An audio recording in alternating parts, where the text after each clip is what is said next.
Thanks for coming. So this is a super exciting talk. So this is the first kind of behind the scenes look at the demo that we put together this year. I'm really excited to have Galen here with us today to talk a little bit about the collaboration between SideFX and Quixel. And I'm Luis, and this is Galen from Quixel.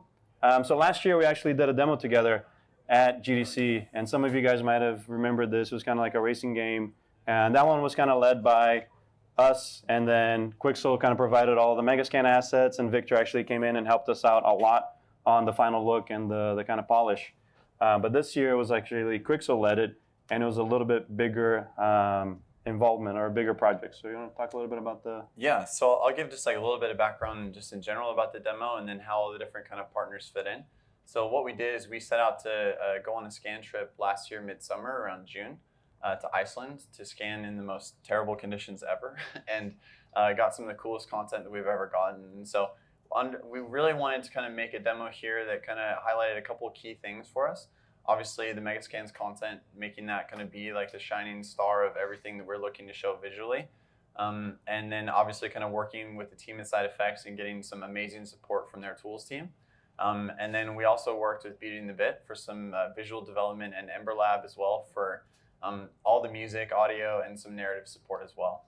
So I guess we can just go ahead and roll the demo, and then we'll get into all the different parts of it later here.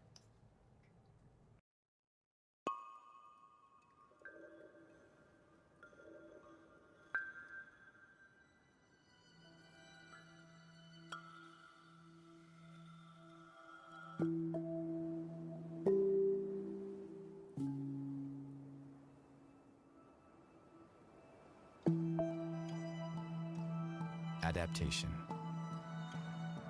The ability to learn from past experience.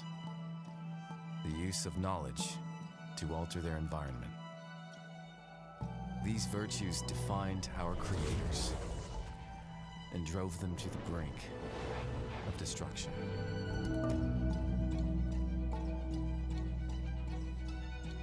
But we cannot exist without them. We must save her.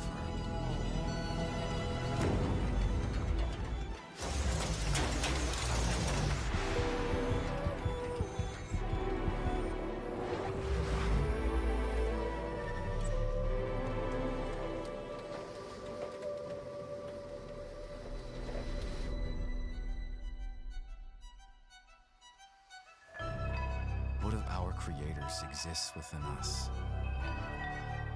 Humanity has always had the potential to recognize its flaws and choose a better way. Can we save humanity?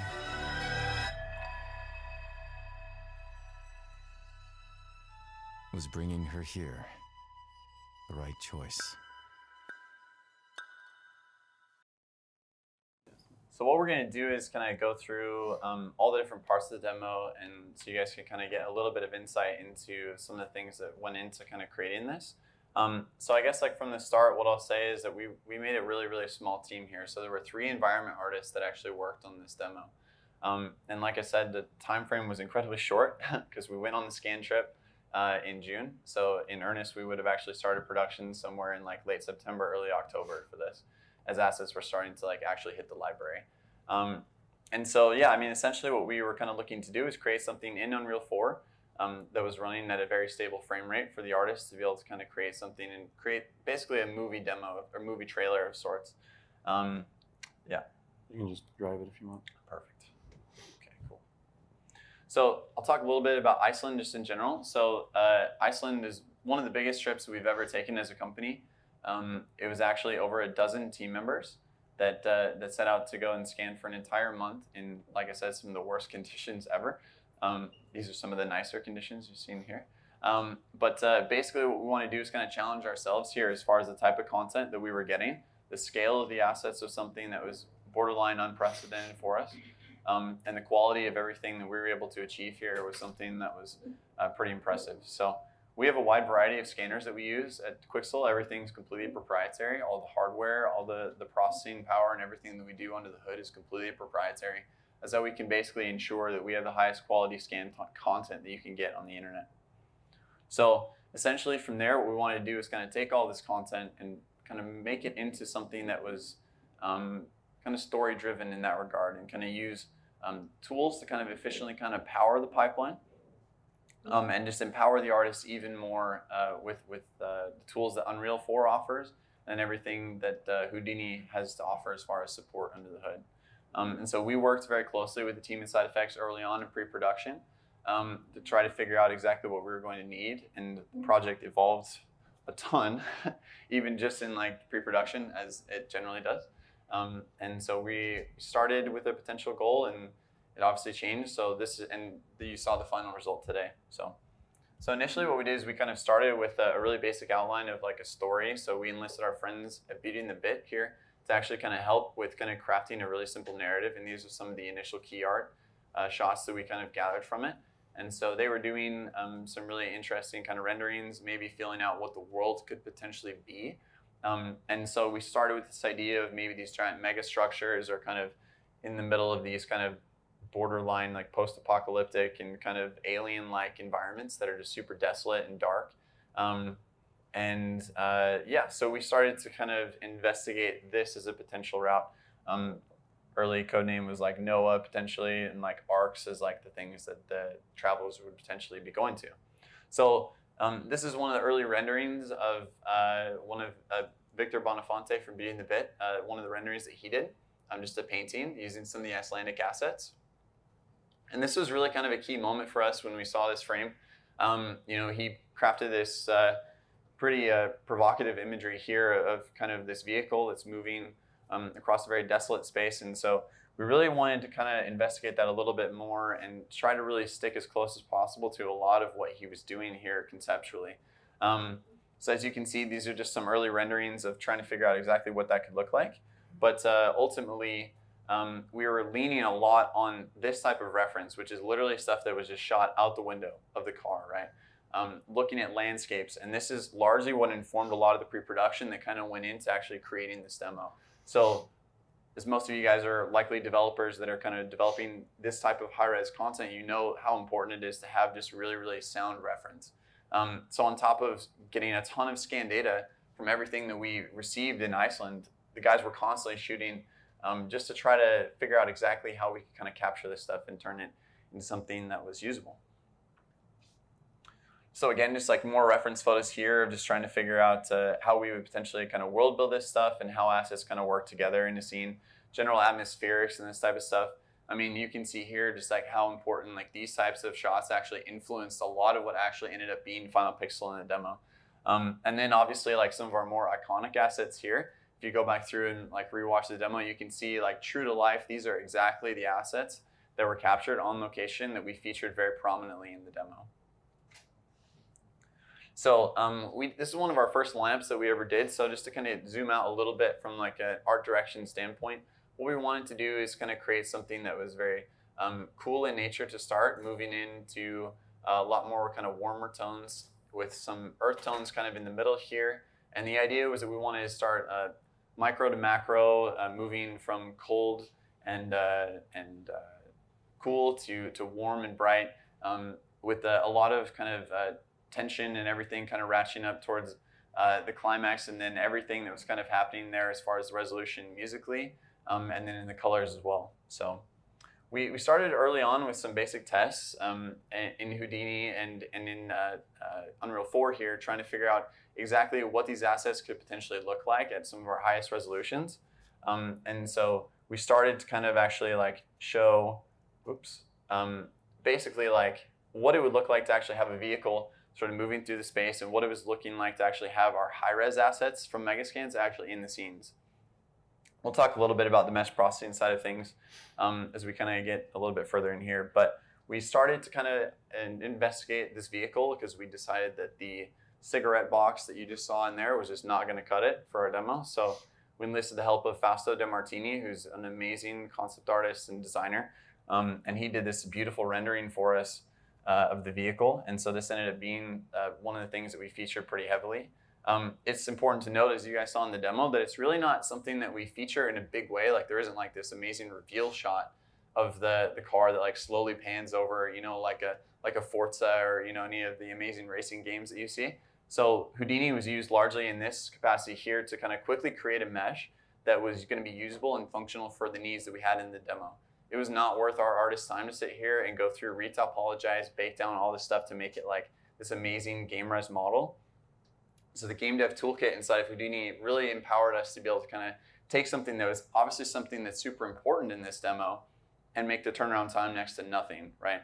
So crunch this mesh down, made it something that was usable and textured it very quickly.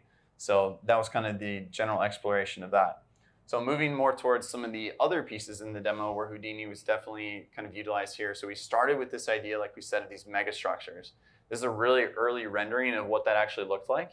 And one of the things that was really cool here was that we started to kind of explore like what about like including some of these smaller buildings in the front? How does it actually engage with the terrain? And these were some of the issues that the team at SideFX was also kind of working with as far as skirting and some of the other tools that were kind of being developed in pre-production as far as integrating the meshes, making it seem like it wasn't just jammed into the side of a mountain, right?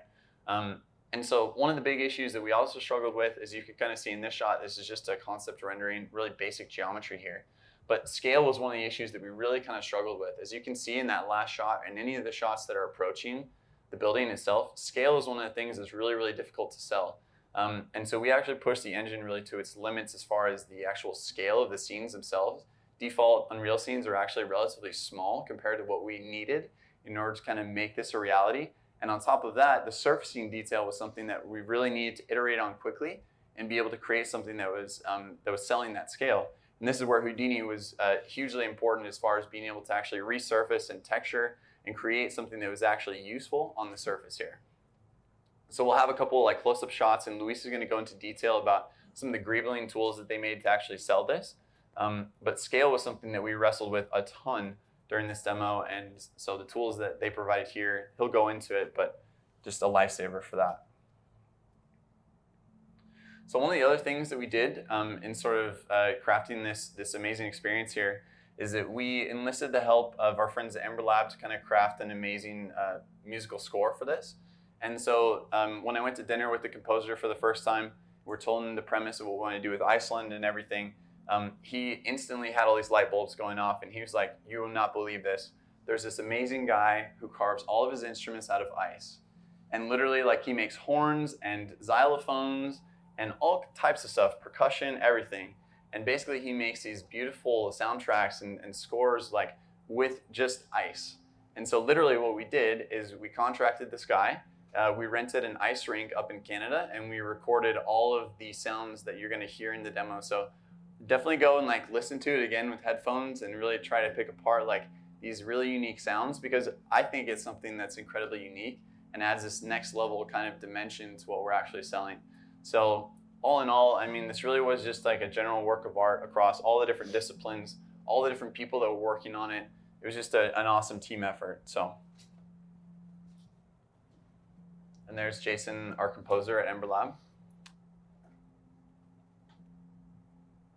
But yeah, I mean, Terry is one of the most amazing musicians ever. So his whole idea is basically around the idea of kind of preservation and the cyclical nature of obviously his art, as his instruments don't stick around for very long.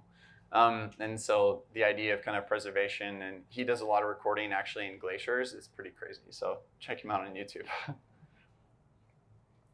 So one of the things that we really want to kind of highlight with this demo is that there really isn't a lot of, we weren't really hiding the ball here at all as far as tech or what's actually available for artists to use right now. So this demo does not use ray tracing. It doesn't use anything that's like crazy out of the box. Like Epic didn't give us special builds of their engine or anything like that. And all the tools that the team at Houdini has been making, that's all going to be available for people to use. So all the content as well, we weren't hiding any of that content or holding it back. Literally day and date as assets are going into our demo, they were being uploaded to the Megascans library. So everything that you're seeing here is something that you could download today and use to replicate this exact project potentially if you wanted to, I guess. So the vehicle and the building are obviously the only things that we really kind of crafted by hand or did anything. These assets themselves are just going in directly from the Megascans library, and they hold up at incredible quality bars. So these are some early tests and some of the struggles that we ran into a little bit here. that the team at SideFX was able to really kind of help us sidestep a lot. So these are some really early tests, really just kind of throwing a couple assets into a scene. Each of these tests only take a couple of hours. We're really just trying to experiment and kind of see like what it looks like to actually drop some of these assets next to each other, see what it looks like with some nice camera effects, and how we would kind of potentially world build out some of these smaller shots. What we realized very quickly is that if you're familiar with the website and the library at all, is that a lot of our assets at the high poly range sit in like the 1 million to 2 million poly range. And so those assets, while they're absolutely incredible and look great when you see them in a render like this inside of Unreal, world building out an entire level that has thousands of these potentially isn't really viable if you're using a 1080 Ti like all of our guys were at home. And so what we wanted to do was still maintain this quality bar and make it so that we were getting something that was visually very compelling.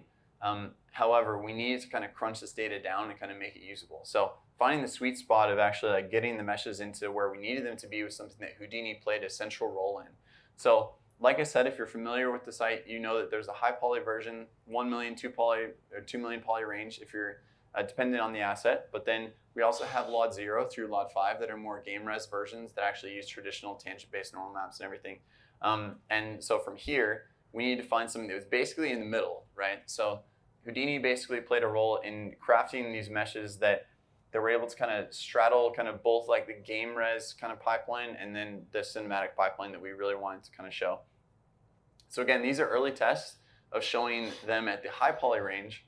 And we realized, like I said, very quickly that it just wasn't going to be viable for us to be able to kind of use this workflow in a real-time setting. So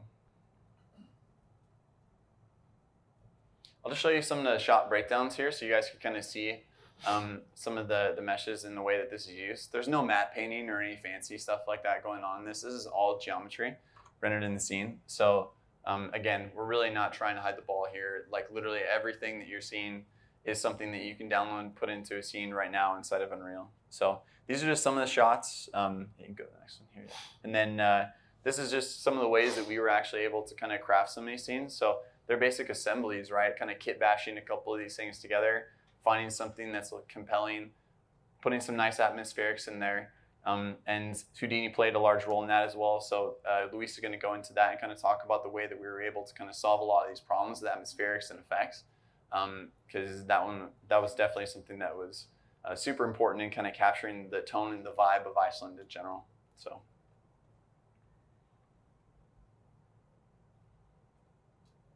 Yeah, and Joe did some awesome breakdowns for these. We're gonna have even more breakdowns for this stuff over the coming months and everything. So yeah, cool. And then I have to bounce because I have a meeting.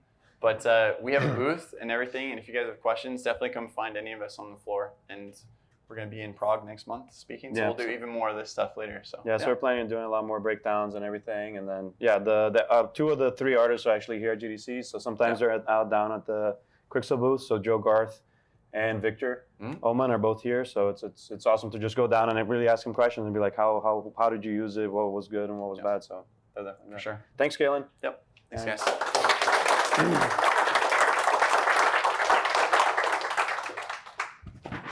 Yes, so now we go into basically what did we do? So what part of it was the SideFX contribution. So basically, like Galen mentioned, this was a giant team effort and there's multiple angles to it. The way that we helped out was a lot of basically it was me, the whole games team was on this project doing R&D. So Mike Linden, Paul Ambrosiusen, and myself basically just doing a lot of tools development, basically trying to solve all of these different problems that I'll go through in a little bit. And then so that was from probably late October, November, all the way to December, so maybe a couple of months.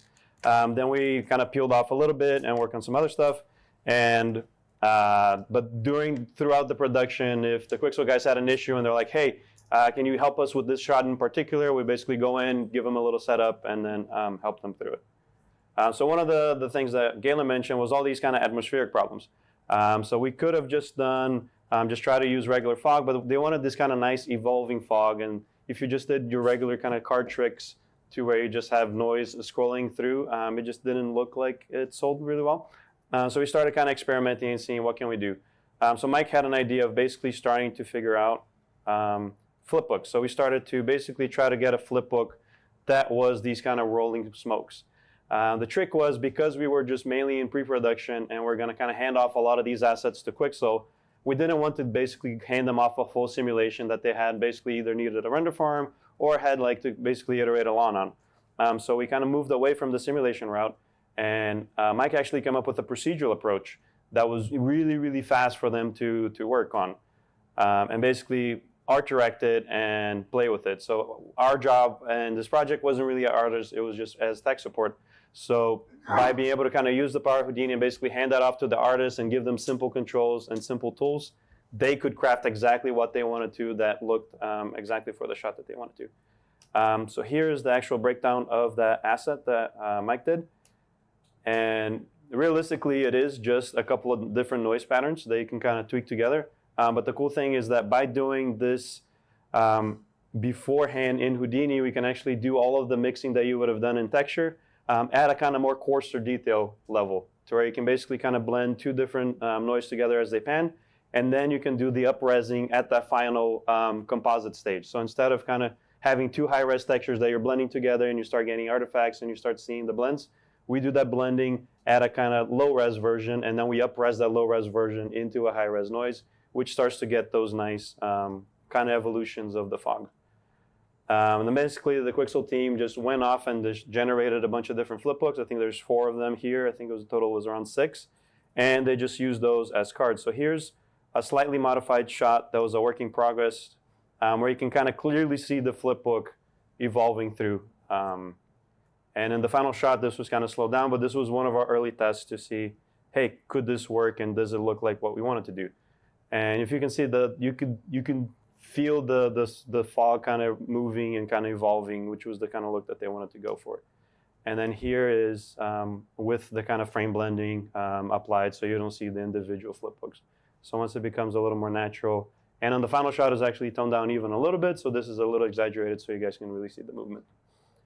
So that worked great, and that's something that actually Mike already talked on the other talk, but we're going to start exploring more of these kind of procedural effects approaches, that it's really artist controlled, and it leans a little bit on the simulation side and maybe a little bit on the advection part of it, but not necessarily going all out pyro on these. Sometimes that's just not needed.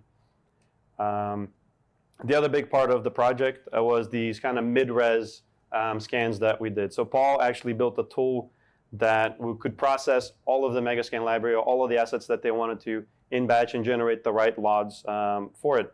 So like Galen mentioned, we wanted to sit somewhere in this kind of like cinematic resolution where it's 300,000 polys per asset. And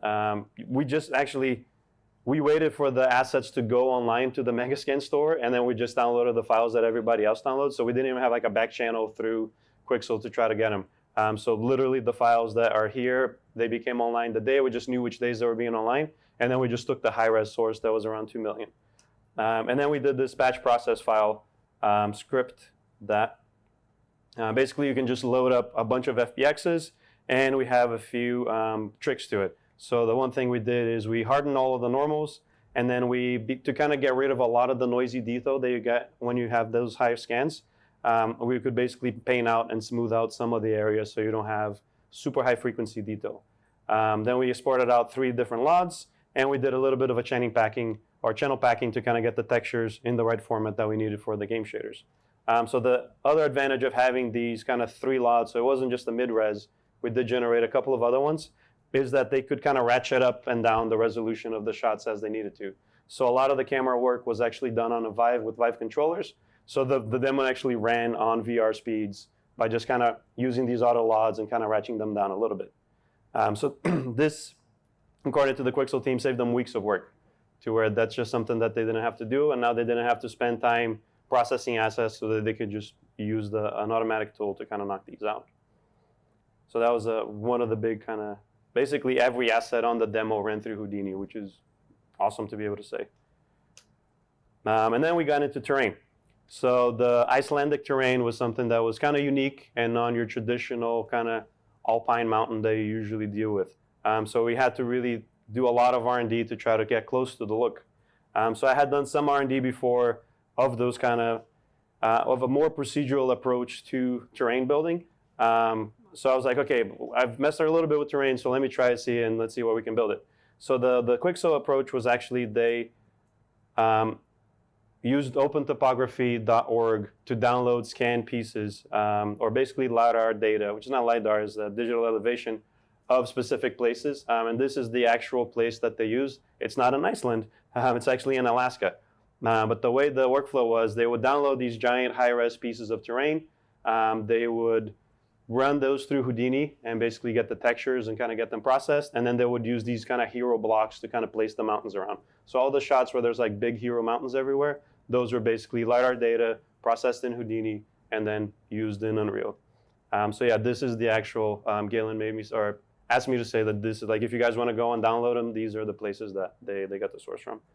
But then that process of actually trying to get it in Houdini, so we started by doing your traditional erosion and trying to figure out, I was like, oh, let's put some moss on it and then put some debris. And this wasn't really working. And we kind of struggled a little bit in the beginning on the kind of just back and forth and figure out what exactly makes the Icelandic terrain look like Icelandic terrain. And something that we noticed from the reference is that they have this kind of ridge at the top of where it's basically, it's really dark in the top and then it's dark in the bottom. So if you guys saw our demo last year, we had this volcano to where we could basically control where the erosion would happen by saying at the top of the ridges, that's where kind of rain goes and it kind of grows from that. So it's a similar approach that we did for the lava. We did it here for this system. So I built a little tool that had basically two controls of a top erosion and a bottom erosion, and the artist could kind of dial it in and get exactly what they wanted. And this started to get a lot closer to the reference that we gathered. Here's a couple of more shots as we kind of get closer and closer into the details. And then, so the two shots on the left, on the top on the left, are actually just in Houdini, and as we kind of through just a visualizer with a couple of solid colors. And then the one on the right is actually a test that I did in Unreal with actually exporting a bunch of masks and then just using kind of Megascan libraries to tile them in and see it. So now we're getting really close to something that looked like the reference. And this is kind of like a before and after of what the original workflow was kind of getting us, and then what this kind of Houdini workflow eventually got us. But again, I'm not an artist. We weren't trying to do shot development here. So what we did is we gave this to Owen, who was an amazing artist over at Quixel, and he was an amazing Houdini artist too. So I can kind of give them these loose Houdini sketches and kind of basically say, hey, this is generally how it works and this is where the things are, run with it. And he did. So these are some of the kind of early tests that Owen did in Unreal using this system, which worked really well. Now here's another behind the scenes footage to where you guys can see. This is actually in Unreal and he was just kind of playing with it. You can see how it was basically a mask with some world projected or world UVs textures. And they just had these kind of hero assets that were based on LiDAR, ran through Houdini, and they can kind of place them around and kind of compose the shots as they needed to. And this was it. Like, so whenever you see a big mountain, even on those kind of breakdowns, those were these assets. So there's a handful of them, and they were used everywhere, and they're fairly successful. Then we started getting into the kind of shot support. So this shot in particular was pretty tricky because it was a very specific shape that you couldn't just find a LiDAR structure that looked like that. Owen started kind of playing with it, and then he kind of like, oh, it's just this big slope, and we try to do some noise through it, and we can kind of cake noise all we want, but at the end of the day, that wasn't working. So he basically came to me and he's like, hey, look at my file, just try to help me out. Like, how can we make this work? This is what the shot looks like. And I came up with a little setup that basically isolated 3 individual mountains and then had individual controls for each of them. So the power of Houdini is that you can make anything. So you can make a custom erosion system, and you can make something that is incredibly art directed. So I basically gave him this setup, and I was like, hey, here, there's basically 3 cones that project onto a terrain, and you can move the cones to wherever you want to. You can apply noise differently to each of them, and then each of them to have a different gradient for the masks, so you can kind of do your moss and dirt. And from this, again, Owen is an insane Italian artist. He kind of got to this. So this is the final shot in the video, and if you guys compare it with the concept art on the top and then the final shot on the bottom, it's really close. So this is kind of a testament to the tools to where you do have the control. So even though people associate Houdini with like, oh, it's proceduralism and it's random noise, but no, it's like if you want a very specific shot and very control exactly what you want to get, putting a really talented artist behind it, you can basically match to anything you want, which is super exciting. So now I'm going to go into a couple of other tools that we built. So one of them is something that we're going to release as the game dev tool. So it's basically image-based scattering. This one we didn't necessarily, I think we might have used it in a one shot or another, but the general idea here is a really easy system to kind of basically paint where you want to, or use image, or kind of use noise to do scattering. The nice thing here is that we do have a lot of good tools for scattering in height fields, but this one actually works with geometry. So now you have a way of scattering things on a geometry based on maps or based on noise, which is really exciting. So we're hoping to put this in the game dev tool. So you can see how you can kind of easily control, and it's pretty intuitive and pretty fast and pretty reactive. So here's a couple of shots, one with the pig head, to where we're just kind of gave it a sine wave texture. So you can kind of get these really kind of nice and natural feeling, as opposed to your traditional scatter that it just feels like Berlin noise a little bit. The other thing that Paul worked a lot on was on the pivot painter tool. So we have this pivot painter tool in Houdini that exports out data for Unreal that basically gives the shader the information to kind of do these motions. And Paul extracted that to be able to take the Megascan assets and procedurally find where the actual blades of grass were and where all the pivots were for each of them, which is something that you can see on the right. So this one also worked pretty well. But then we give this to regular artists in production, and we're like, here, play with it. And then they send us back a video. It's like, hey man, like this is what's happening. And this is kind of like the best thing about this project was being in production and basically working on a tool, being like, yeah, it's awesome and it works great. And then we hand it to an artist and it completely explodes. And they're like, oh, okay, let's look back and let's try to figure out why that exploded. So that relationship was something that was really important to us, and we're really grateful that we're a part of it. And of course, we did fix it and iron out the kinks and was able to kind of get something. So this is something, this is again, the shot completely changed from the final shot, but this was an earlier version of that shot that kind of really had the kind of pivot painter leaves in there. On the final one, I think there's maybe one blade of grass there. But yeah, so this is an earlier shot. So the other part that we were heavily involved with was this mega structure. And this was really cool because it was basically Victor started modeling this by hand, and he was like, this is suicide. Like, it's just gonna take me till the rest of the project to do all of the scribble and all of this kind of paneling. But he had already started and kind of gone pretty far. So he was like, hey, I already have this FBX and I already did a couple of panels. Can you guys figure out this magic Houdini way of basically just procedurally generating the same thing that I did?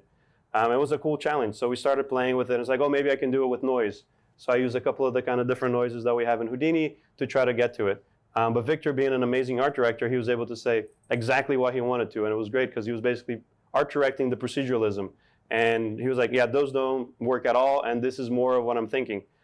We eventually landed on this kind of lot subdivision process to where we take a shape and then we just find the longest edge and then cut that in half. And then we find the next shape, cut that in half, and then kind of continually subdividing it. And then we do some clustering to kind of get back up those chunks into these kind of Tetris blocks.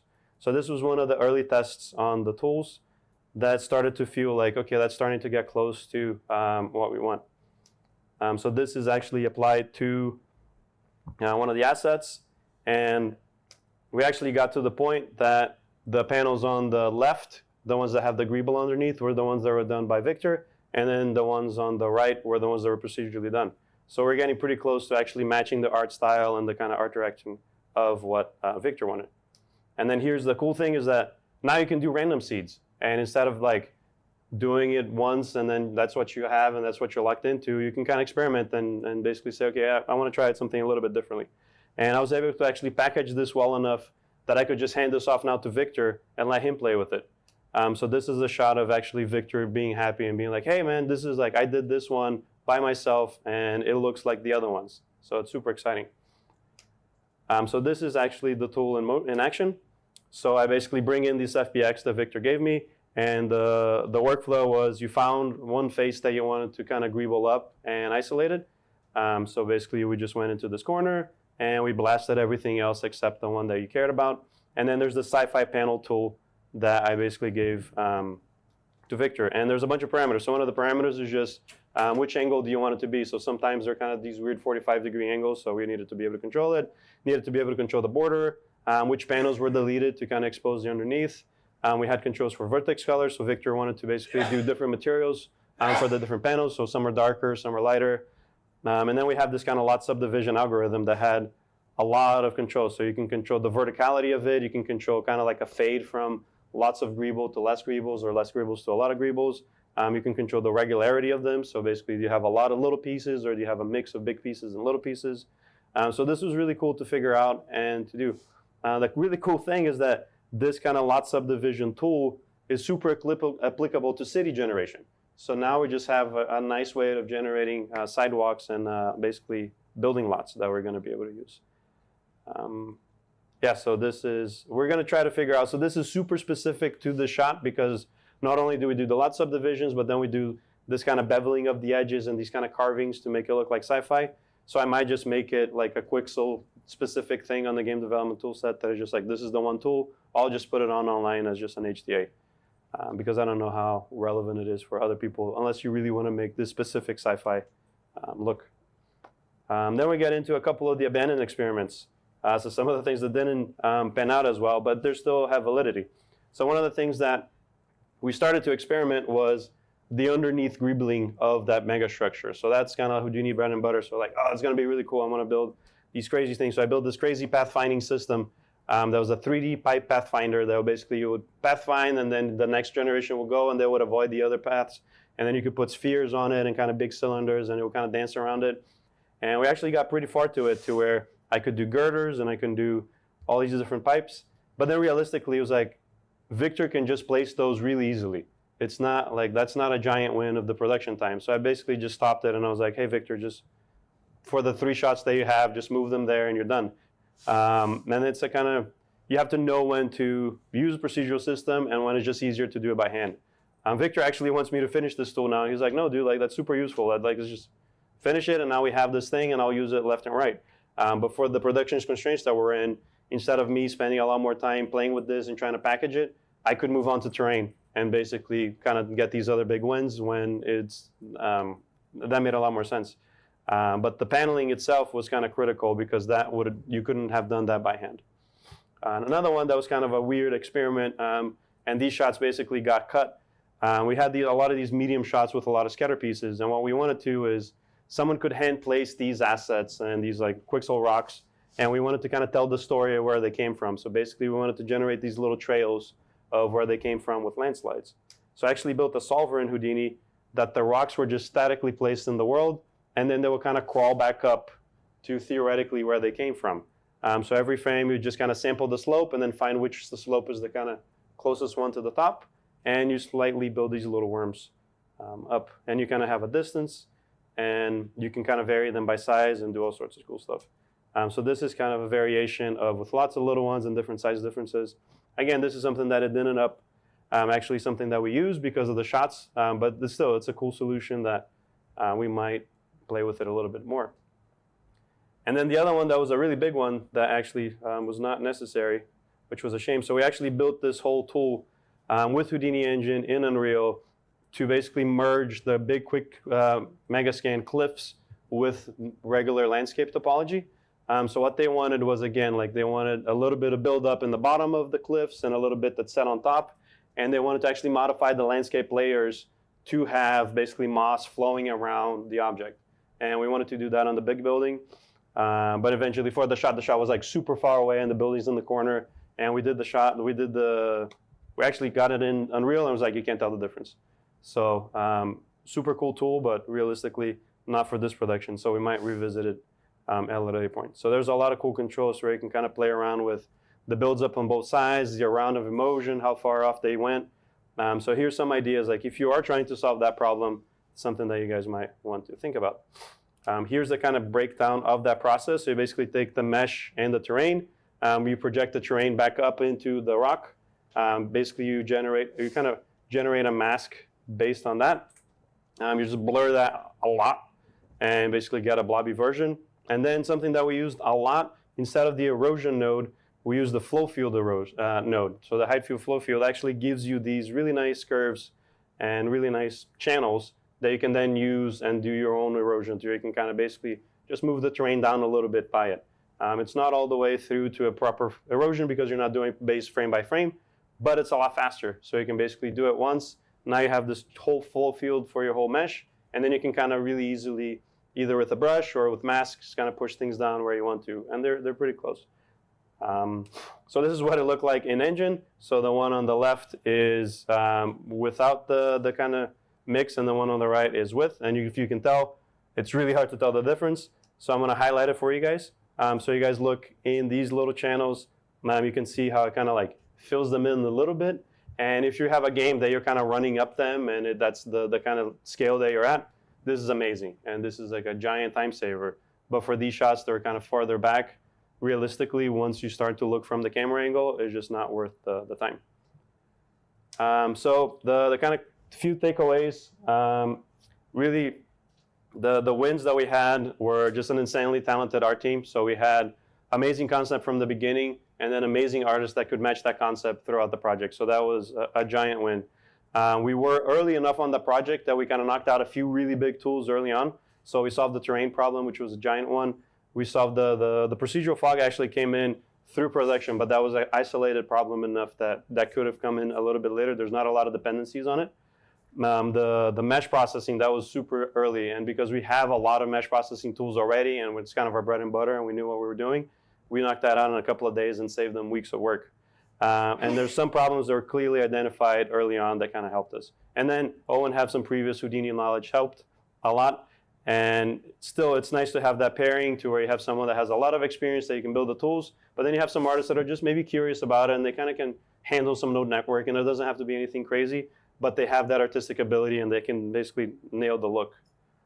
Things that could have been better, obviously more time. Everybody always asks for more time, so something that when we do something for the following years, if we do another collaboration, we're going to be trying to get a heads up on it. The pre-production phase, there's a few kind of areas that we went off to where the shots were cut and things that didn't work out the way we wanted to. But that's, again, that's part of production, which we kind of feel it. We would like to have Houdini Engine a lot more than we did.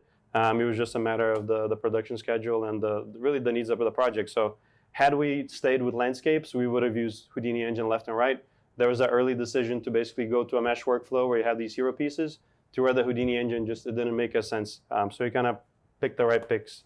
And then just the communication. So some of the leads of the project were actually 12-hour difference from us. So it was pretty incredible. The team was everywhere. So Joe was in England. Owen was, I think, in the Netherlands. He's going to correct me on that one. Paul was in the Netherlands for some of it. There's people in Toronto. I was in Miami. There's people in Perth, Australia. It was basically literally all over the world. So the fact that we coordinated this was pretty incredible, but there's always could be better. But yeah, it was an amazing project. If you guys have questions, I'll be here. Thank you. This is my email, and this is Galen's email. So if you guys have specific things that you want to ask us, please do. And thanks for watching.